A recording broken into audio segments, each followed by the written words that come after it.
Podium Podcast. Lo mejor está por escuchar.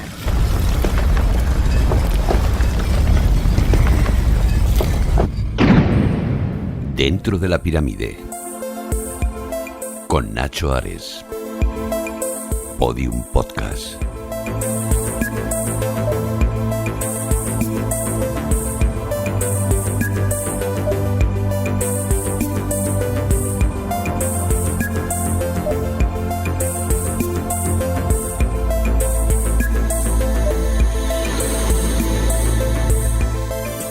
Bienvenidos a un nuevo programa de Dentro de la Pirámide, el podcast que dedicamos al antiguo Egipto aquí en esta plataforma Podium Podcast, pero que lo podéis escuchar a través de otros agregadores de audio. Y precisamente quería comenzar este nuevo episodio que vamos a dedicar a los pioneros de la historia de Egipto, dándoos las gracias a vosotros, porque gracias a las escuchas, gracias a vuestro seguimiento y gracias al apoyo que hemos recibido de vosotros a lo largo de este año 2020, Apple Podcast ha hecho que estemos entre los 10 mejores podcast nuevos de este año. Dentro de la pirámide, un programa monográfico de la historia de Egipto, lo que nos hace pensar que realmente os gusta el programa y sobre todo os gusta el mundo del antiguo Egipto. Por lo que muchísimas gracias a todos y solamente queda abrir esa puerta, adentrarnos para intentar colocar una vez más un nuevo bloque para seguir construyendo casi mes a mes, semana a semana, un nuevo elemento que levante esta fascinante pirámide de conocimiento, cultura y misterios.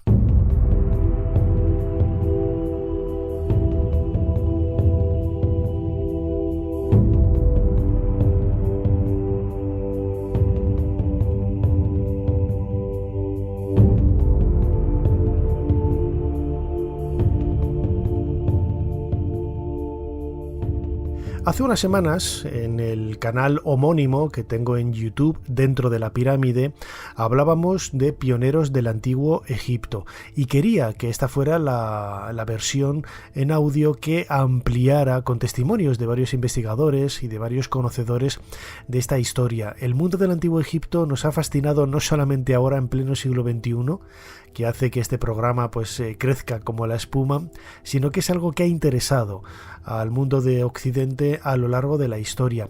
Se habla de egiptomanía, ¿no? Como esa fecha, finales del 18, comienzos del 19, gracias a la expedición de Napoleón, que trataremos un poquito más adelante, como el momento en el que Egipto recupera con nuevos bríos y reverdece para el conocimiento general de Occidente, de Europa y de lo que era entonces Estados Unidos, América. Sin embargo, yo siempre he pensado que la egiptomanía nunca ha dejado de existir. ¿Por qué digo esto? Porque los autores clásicos, cuando Egipto estaba en una de sus épocas de apogeo, aunque fuera el primer milenio antes de nuestra era, ya en sus últimos estertores prácticamente, y quizás no tenía la sofisticación, el boato y el brillo de épocas faraónicas precedentes, Egipto, como digo, el Valle del Nilo, la cultura de los faraones, siempre cautivó al mundo clásico, a Grecia y a Roma. Y eso es algo que nunca se ha perdido. Es decir, nunca se ha perdido, mejor dicho, el interés y la admiración por el Egipto de los faraones. Lo vemos en la Grecia clásica, lo vemos en la Roma imperial y también antes en la Roma republicana, cuando llegan algunas de esas deidades como la diosa Isis, Osiris, Anubis, que crecen y se extienden por todo el Imperio Romano.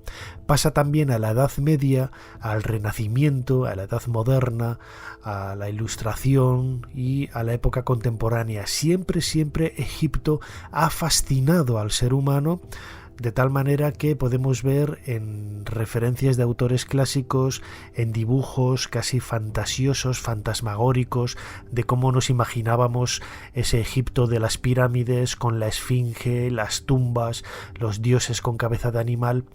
todo eso ha traído de una manera ineludible al ser humano desde hace siglos, casi de una forma contemporánea a la propia existencia del Egipto faraónico. Nunca se ha perdido ese interés por la magia y los misterios de Egipto.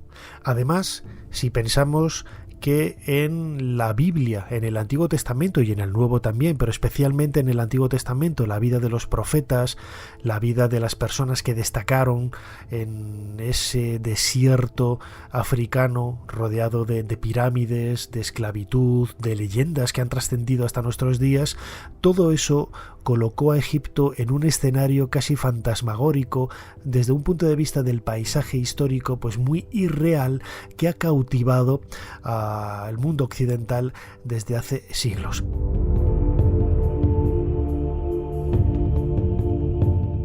He preguntado a Antonio Penades, historiador, periodista, autor del libro Tras las huellas de Heródoto, publicado por la editorial Almuzara, cuál es su reflexión en cuanto a la visión que se tenía en la época clásica, no solamente a partir de Heródoto en el siglo V antes de nuestra era, sino antes de él, en la primera mitad del primer milenio antes de Cristo, cómo se veía el Valle del Nilo, cómo se veía Egipto en ese mundo de navegaciones, en donde la inquietud y la curiosidad por el Egipto de los faraones comenzaba a crecer de una manera muy especial. Bueno, podríamos decir que el antecedente más remoto de los relatos viajeros en Grecia fueron aquellos periplos que vieron la luz, pues allá por el siglo VIII a.C., una época de peligrosas navegaciones para la fundación de colonias y para el establecimiento de nuevos mercados.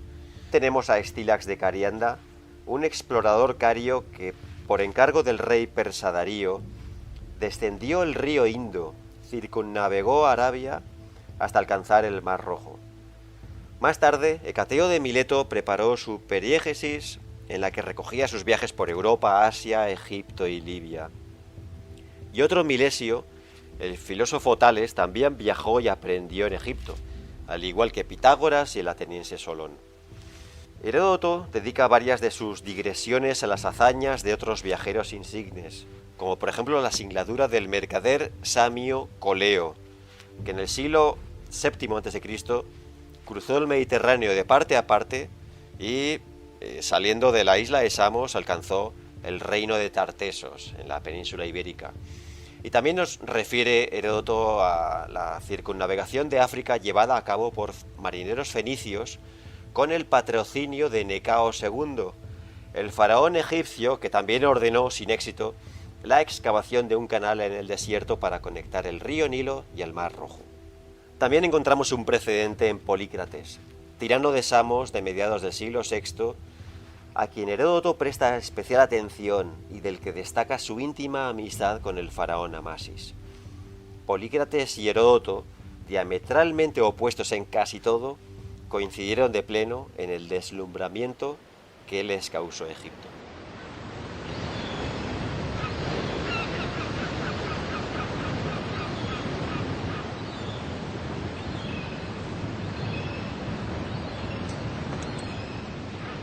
Egipto era la cuna de la civilización, no solamente para nosotros, también los griegos lo vieron de esta forma. Esta es la razón por la que no solamente Heródoto, sino tiempo después Estrabón o autores clásicos como Diodoro y Plinio se acercaran a conocer cuál era la realidad tangible de esta cultura milenaria cuyo eco había llegado a la Acrópolis de Atenas pues de una manera sorprendente, ¿no? Nos tenemos que imaginar un poco los relatos de esos navegantes, de esos viajeros, esas relaciones comerciales que ya existían de una manera muy intensa en este primer milenio antes de nuestra era, cuando fenicios transportaban elementos de la cultura faraónica desde Oriente hasta Occidente, incluso al sur de la península ibérica. Los fenicios llevaron el rastro de amuletos del dios Bes, de figuras de Imhotep, en definitiva textos jeroglíficos que nos acercan a conocer de una manera muy intensa el imaginario que había de esta cultura, de esta civilización.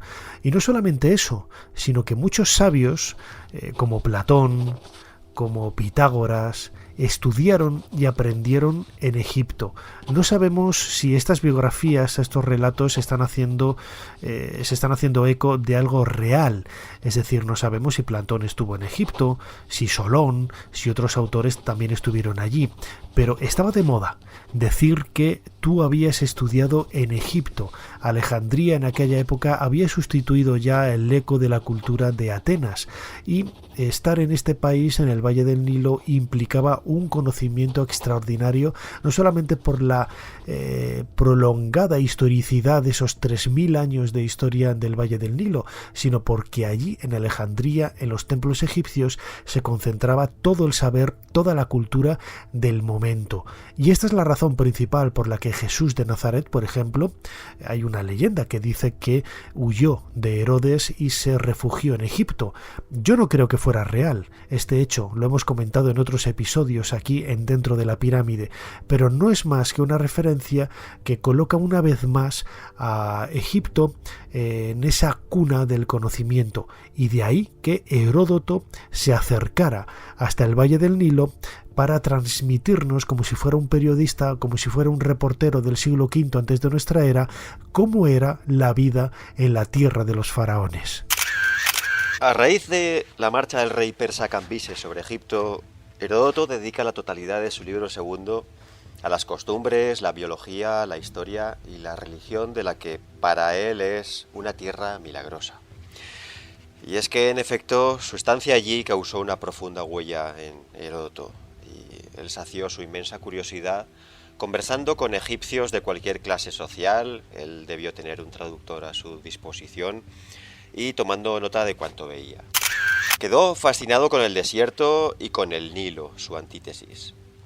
Se sobrecogió con las crecidas anuales del río, a las que no encontró una explicación convincente, y con la extensa red de canales de riego. Advirtió que cada médico lo es de una enfermedad y no de varias, y así todo el país está lleno de médicos. Le admiró la veneración que profesaban los egipcios hacia los animales, en especial a los gatos, perros, toros, musarañas, halcones e ibis. Se extrañó con su costumbre de hacer las necesidades en casa y comer fuera de ella, o del hecho de que las mujeres orinaran de pie y los hombres sentados, y también con el hábito de los sacerdotes de raparse la cabeza y afeitarse todo el cuerpo. A Heródoto le conmovió la constatación de la antigüedad de aquella sociedad, ya esplendorosa cuando los griegos no eran más que unos simples pastores, puesto que su origen dista tanto de su tiempo como el mundo clásico del nuestro. Y sobre todo le conmovió la grandiosidad de las pirámides y los templos. Para él, las muchísimas maravillas y obras que ofrece Egipto superan toda ponderación, por lo que al comienzo de su libro segundo proclama que hablará más de este país que de ningún otro, y desde luego lo cumple.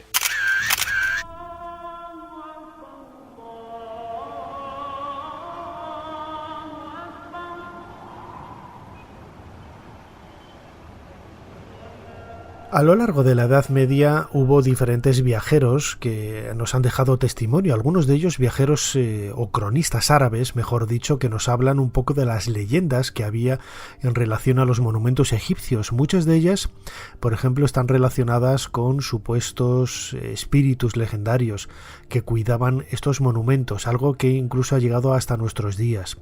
Pero realmente los pioneros de la egiptología, calificándolos como tal, empezamos a verlos ya en el siglo XVIII. Y yo me quedaría con dos personajes importantes. Por una parte está Richard Pocock. Richard Pocock lo que hizo fue, legarnos una suerte de mapa, por ejemplo, del Valle de los Reyes, la necrópolis de los grandes faraones del Imperio Nuevo, y es una fuente de información muy destacada porque el dibujo, aparentemente tosco, refleja una serie de puertas, de entradas, de esas tumbas excavadas en la roca tal y como estaban visibles en ese siglo XVIII. James Bruce también tuvo la oportunidad de visitar el Valle de los Reyes y publicar incluso algunos de los dibujos que él hizo, tal y como hizo antes Richard Pocock. Bueno, pues la figura del famoso arpista ciego de la tumba de Ramsés III es una de las imágenes más emblemáticas de esta época.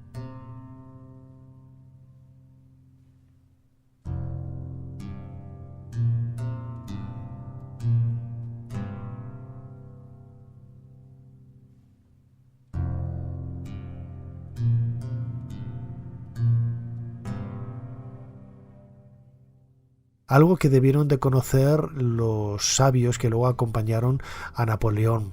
Era la primera vez en manos y en el arte de James Bruce el que manifestó quizás el interés por una serie de tipologías artísticas, de figuras que hasta entonces habían llegado de una manera pues muy fantasiosa, ¿no? Hay algunos grabados medievales o poco después de la Edad Media en donde se ven las pirámides construidas de una manera muy apuntada, ¿no? Con triángulos isósceles, ¿no? Triángulos equiláteros, como prácticamente son los que forman las caras de las pirámides. Y cuando se hablaba de una esfinge, pues claro, en aquella época nadie imaginaba una escultura enorme de 70 metros de longitud y 20 de alto, compuesta por un león con cabeza humana. Imaginaban pues una escultura convencional, como si fuera de un Apolo saliendo de las arenas del desierto.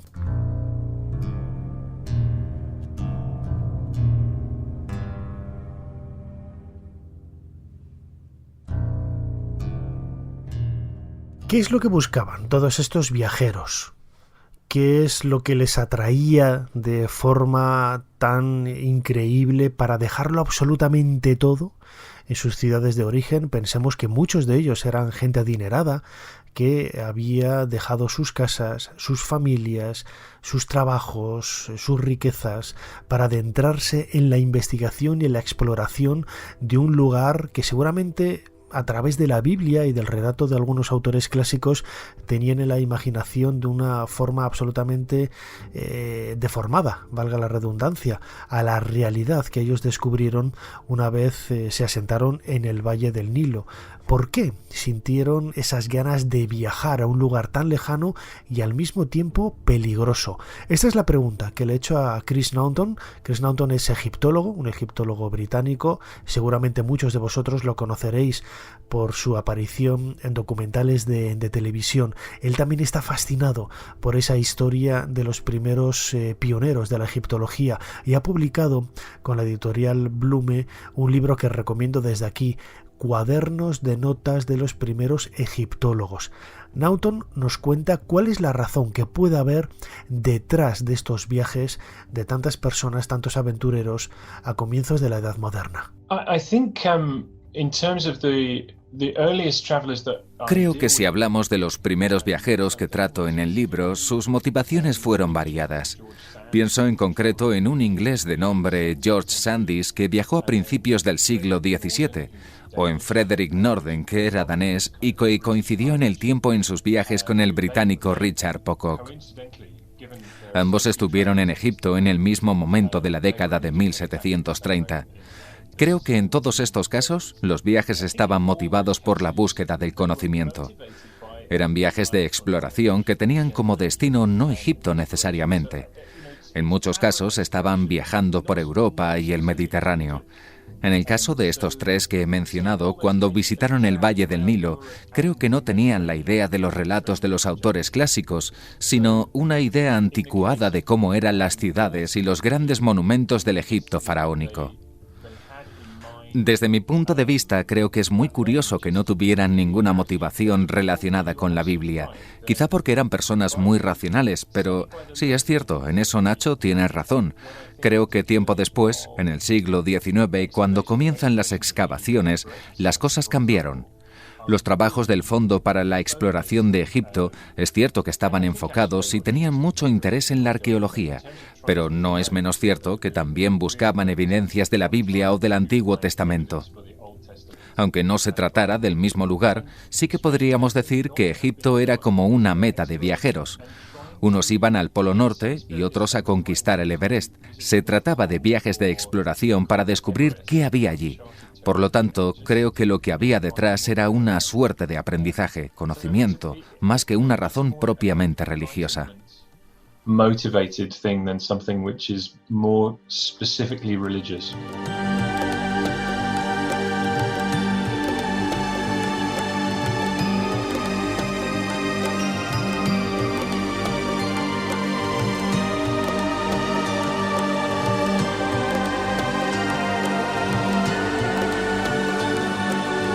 Las referencias para muchos de estos viajeros no iban más allá de la propia Biblia, el Antiguo y el Nuevo Testamento, sobre todo el Antiguo, y algunos autores clásicos, como los que ya hemos mencionado antes, ¿no? Especialmente Heródoto, quien en el libro segundo de sus 9 libros de la historia lo dedica por completo a Egipto y a un relato más o menos periodístico, ¿no? Habla de esos templos, de esas tumbas, de esos reyes.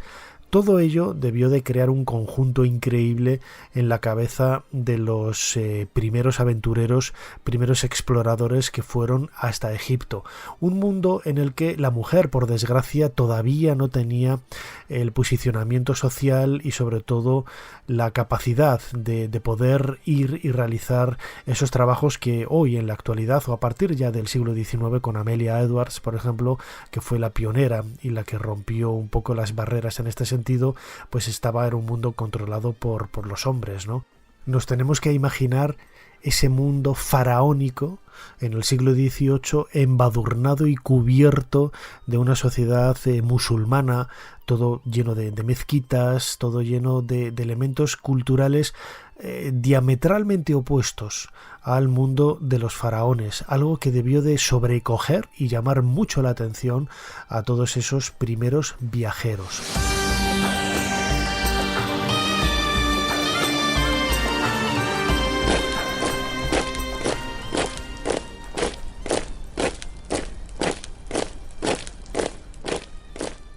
La siguiente época ya es prácticamente la época contemporánea, la época más moderna, más cercana a nosotros en este tipo de trabajos, es la expedición de Napoleón. Tenemos que viajar al año 1798 para descubrir cómo 36.000 soldados fueron acompañados de casi 170 sabios, formados pues por botánicos, dibujantes, arquitectos, biólogos, un montón de sabios que iban a Egipto para traerse el conocimiento ancestral no solamente de la cultura faraónica, sino también de la cultura musulmana que luego se había asentado a partir del siglo VII en el Valle del Nilo. Javier Sierra publicó hace muchos años El secreto egipcio de Napoleón, una obra que luego cambió de nombre como La pirámide inmortal, con algunos añadidos y algunos elementos novedosos. En ella, Javier Sierra describe la expedición de Napoleón y sobre todo la historia que hay alrededor de ese momento casi mitológico a caballo entre la realidad histórica y la leyenda, a través del cual Napoleón estuvo una noche entera en la cámara del sarcófago de la Gran Pirámide, algo que al parecer le cambió absolutamente su forma de ver el mundo. Pero lo que sí que cambió su forma de ver el mundo fue el trabajo de esa expedición de sabios que consiguió pues algo que hasta ese momento de finales del siglo XVIII nadie había obtenido, que era un conocimiento cercano de la realidad arqueológica del mundo de los faraones. A finales del siglo XVIII, Francia se redibuja como nación. Sale de la Revolución Francesa, tiene que construir sus nuevas instituciones y entre ellas construye un ejército potente, invierte una cantidad de dinero espectacular para la época en la construcción de una gran flota que pone al servicio del más joven de sus generales, del general ambicioso, corso, de origen corso, Napoleón Bonaparte. Bonaparte construye una misión militar muy arriesgada, pero que, de haber sido un éxito, hubiera situado a Francia en la vanguardia del territorio geopolítico de aquel tiempo, que era interceptar toda la red comercial que tenían los ingleses con Oriente, en especial con la India, y que confluía en Egipto. Bonaparte conquista Egipto en 1798 o invade Egipto con 30.000 hombres. Y los ingleses inmediatamente tratan de impedir que esa operación militar llegue a buen puerto. Es Nelson el responsable de seguirle los pasos a aquel general que no solamente piensa en términos estratégicos o bélicos, sino también, y de una manera bastante particular, en términos culturales y diría casi científicos. Recluta a más de un centenar de sabios en distintas disciplinas, desde ingenieros, artistas, dibujantes, pero también matemáticos, incluso astrónomos, para que levanten acta de lo que se van a encontrar en el país de las pirámides. Hay una idea romántica detrás. Napoleón piensa que Egipto es la simiente, la semilla de la civilización, y que inventariando esa célula madre de lo que es el Mediterráneo van a conseguir también arrancarle el esplendor de esos orígenes perdidos. Por eso levanta acta de lo que es Egipto en el primer y único informe de un país que se ha hecho hasta la fecha y que terminará siendo publicado 10 años después de aquella campaña militar en una serie de libros maravillosos que se conocen genéricamente con el título de La descripción de Egipto.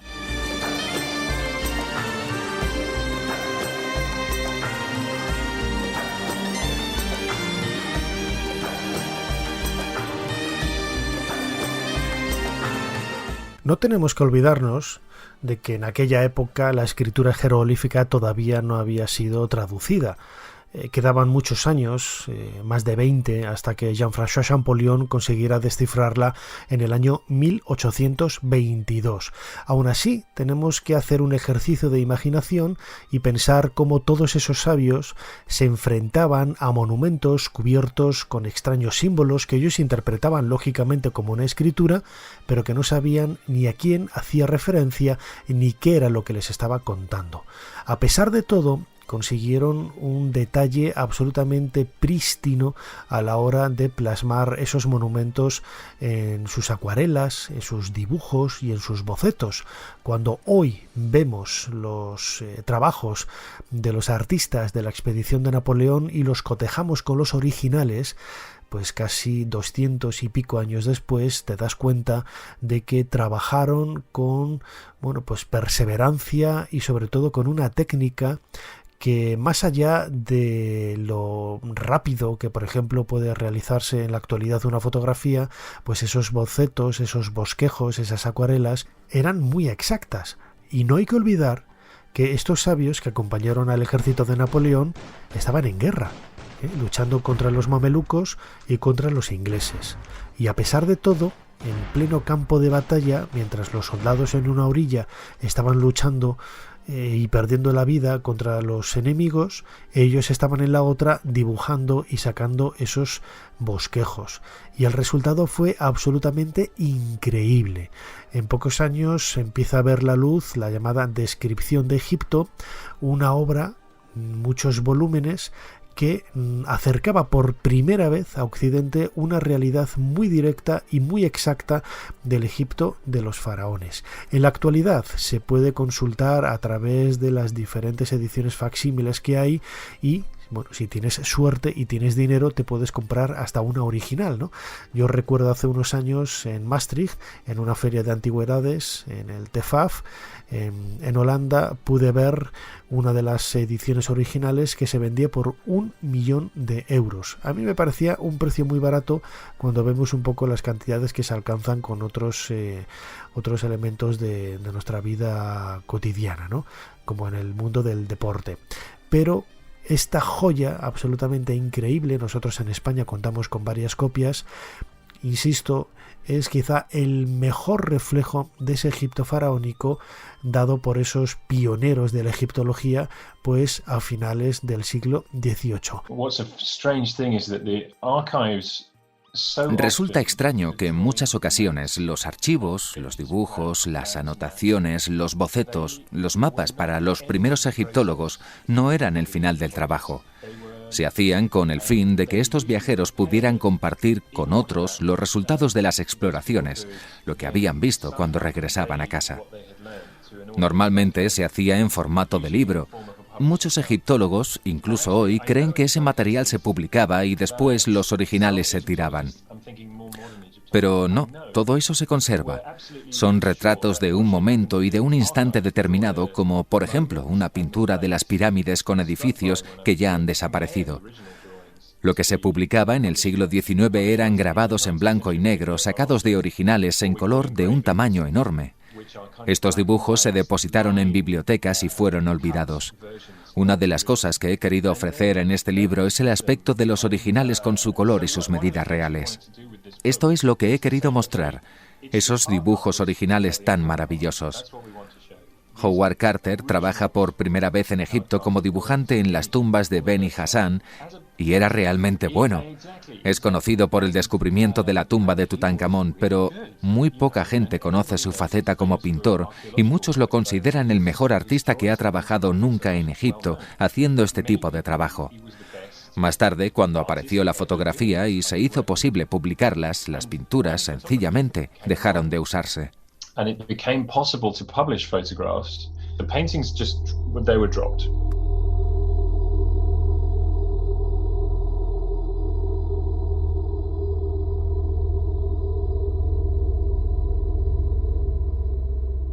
Escuchábamos ahora a Chris Naughton hablando de esas cosas maravillosas, rememorando un poco las palabras de Howard Carter cuando vio por primera vez los tesoros de la antecámara de Tutankamón.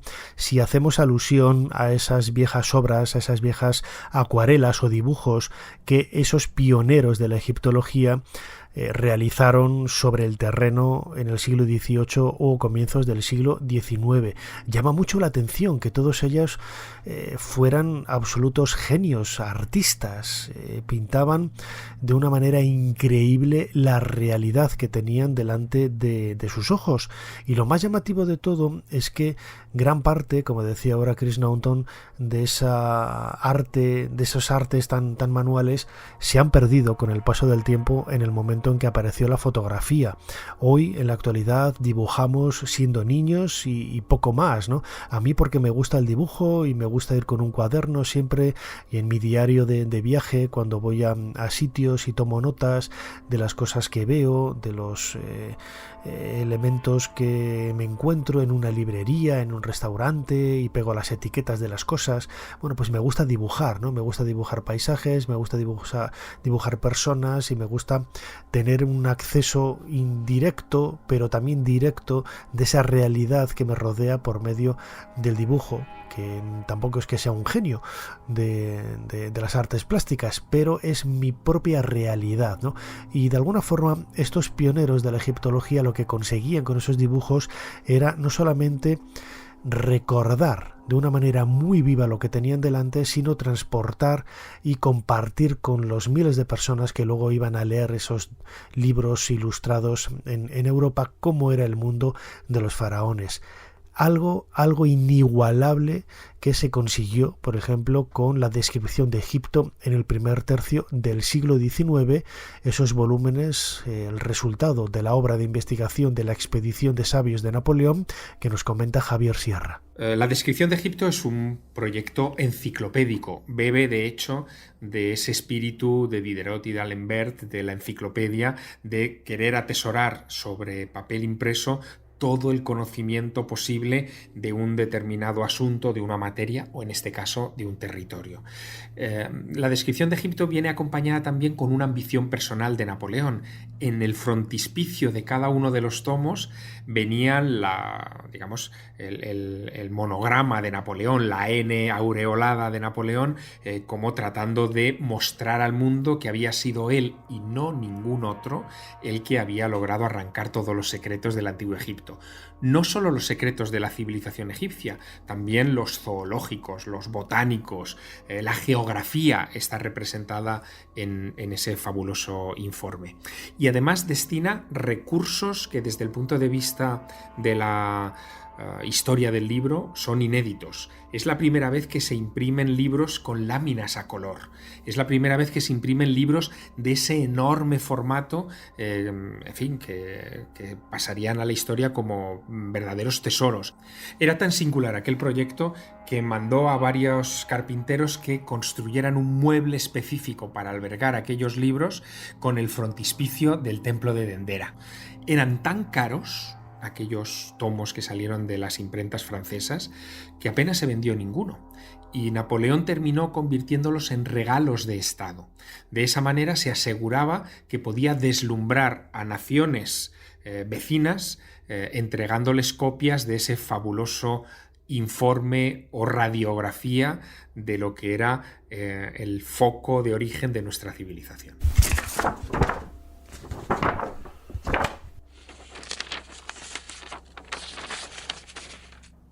Son muchos los protagonistas que han brillado con una luz especial en esa historia de la arqueología relacionada con Egipto. Si yo tuviera que elegir uno en la época más antigua, no en la época más cercana a nosotros, que sin lugar a dudas pues me quedaría con la figura de Howard Carter, el descubridor de la tumba de Tutankamón, me gustaría elegir otro personaje siguiendo también de alguna forma el trabajo de Carter. Carter, cuando hablaba del Valle de los Reyes, siempre decía, estamos hablando en la década de 1920, que el mejor libro que se había escrito sobre esa necrópolis de faraones era el relato que nos legó Giovanni Battista Belzoni. Belzoni estuvo en Egipto en la década de 1810, él era un gigantón, medía casi 2 metros, era pelirrojo, había trabajado como forzudo en circos, en Europa, en Inglaterra, en España, estuvo en Toledo, en Cádiz y en otras ciudades, y como buen ingeniero él había estudiado esta disciplina en los Países Bajos, en Holanda. Él diseñó una serie de máquinas que ayudaban al transporte del agua para los campos de cultivo. Pensemos que en el siglo XIX, bajo el gobierno de Mohamed Ali, Egipto estaba sufriendo un cambio trascendental en su industrialización, algo que de forma indirecta destrozó muchos monumentos cuando muchos relieves, muchos bloques de templos se vieron sumidos en la destrucción al ser utilizados en las fábricas de cal del momento. Por ejemplo, cuando visitamos el templo de Medinet Habu de Ramsés III, el templo funerario y el palacio de este soberano hacia el año 1000 antes de nuestra era, y vemos que en el Santa Santorum, la parte más profunda del templo, faltan la mayor parte de los bloques, de las columnas, de los muros, etcétera. Todos ellos fueron utilizados en época de Mohamed Ali para estas fábricas de cal. Pero Belzoni quiso aprovechar esta industrialización de Egipto para intentar vender algunos de sus ingenios, ¿no? Llegó a un acuerdo con un asesor de Mohamed Ali para ir a verle a El Cairo, pero no tuvo éxito en ese encuentro y bueno, pues una vez ya en Egipto lo que hizo fue conocer a algunos cónsules británicos, italianos, franceses. Conoció a Burckhardt, por ejemplo, a Ludwig Burckhardt, que era el suizo que había descubierto la ciudad de Petra y que también había descubierto el templo de Abu Simbel al sur de Egipto, casi en la frontera con Sudán, y bueno, puso en conocimiento de Belzoni algunos de estos lugares. ¿Qué es lo que hizo Belzoni? Bueno, pues utilizar la fuerza de las máquinas que él iba a haber empleado para transportar agua y para mover agua de un emplazamiento a otro, para mover grandes bloques de piedra. Y de esta forma consiguió un acuerdo a través del cual pudo mover parte de un coloso de Ramsés II en el Ramesseum, el templo funerario de este faraón que había en Luxor, y poder transportarlo a Londres, donde hoy descansa en el Museo Británico. Siempre todo con el consentimiento de Mohamed Ali y de las autoridades egipcias. No estamos hablando de saqueo ni de nada parecido. Hoy eso sería imposible de hacer por las leyes, pero en aquella época se podía hacer y era factible y era lícito. Bueno, pues para los egipcios del momento, pues imbuidos en el mundo de la superstición, de las creencias un poco extrañas, creían que Belzoni utilizaba una serie de sortilegios para que los jinas, los espíritus que rodeaban y que protegían los santuarios de los antiguos faraones, bueno, pues estuvieran en su favor y le permitieran mover los cientos de toneladas que pesaban estos enormes bloques de piedra.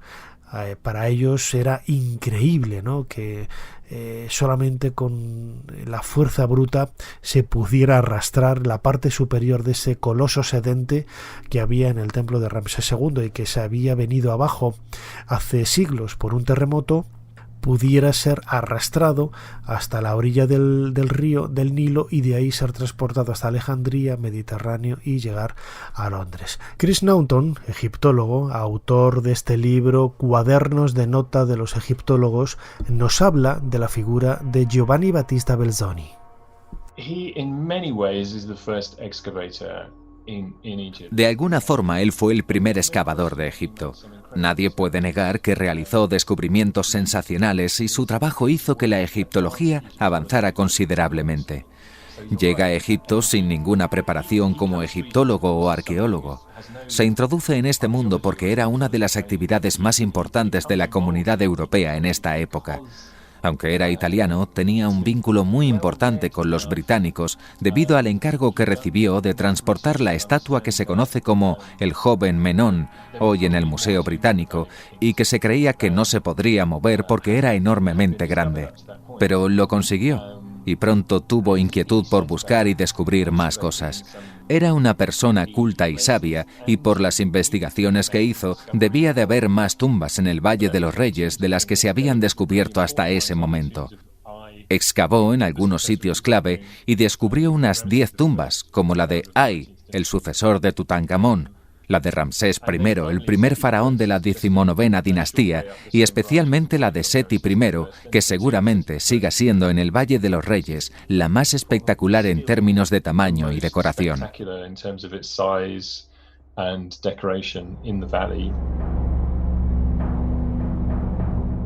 A Belzoni se le pueden achacar muchos errores y también muchas virtudes y muchos aciertos. El descubrimiento de la tumba de Seti I, por ejemplo, en el Valle de los Reyes, ser el primero en entrar en el templo de Abu Simbel, o ser el primero también en entrar en la pirámide de Kefren. Hoy en la cámara de funeraria de Kefren, donde está el sarcófago, podemos ver la fecha y el nombre enorme de Giovanni Battista Belzoni como el descubridor de esta pirámide. Bueno, pues lo convierten y lo ponen en un lugar predilecto, ¿no?, para muchos investigadores, para muchos lectores y apasionados del mundo egipcio. ¿Que cometió algunos errores? Pues como todos, utilizó la pólvora, por ejemplo, para abrir huecos en el Valle de los Reyes. También en la tumba de Seti I dañó las pinturas de alguna habitación al sacar moldes para realizar una exposición temporal que llevó luego al Egyptian Hall de Piccadilly, ese museo egipcio en donde por primera vez en Occidente se podían ver de una manera casi fidedigna las pinturas de estas increíbles tumbas de los faraones, pero en líneas generales, saliéndose de esas coordenadas del hijo propio de su tiempo y con las herramientas que él tenía, como decía ahora Chris Naughton, podemos decir que fue el primer arqueólogo, el primer excavador en tiempos modernos de Egipto.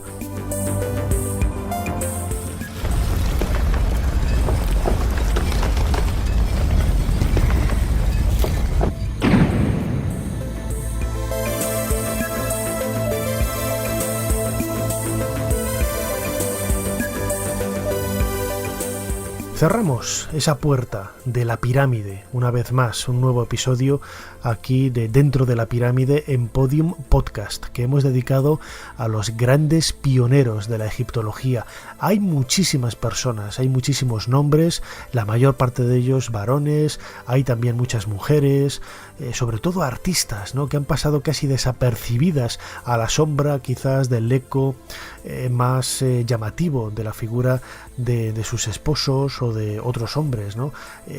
Tendremos que dedicar seguramente un programa especial aquí Dentro de la Pirámide a esas pioneras como Amelia Edwards o sobre todo Seti, la primera mujer que trabajó para el servicio de antigüedades de Egipto en tiempos modernos, y habría que esperar hasta la década de 1950. Hubo muchas otras mujeres antes, pero han pasado, como decía ahora, por desgracia, casi a la sombra de otros grandes arqueólogos. Como siempre, no me queda más que dar las gracias por estar ahí, una vez más, dar las gracias a todos nuestros seguidores y suscriptores por haber convertido este podcast de Dentro de la Pirámide en uno de los 10 mejores podcasts nuevos de este año 2020 según la clasificación de Apple Podcast.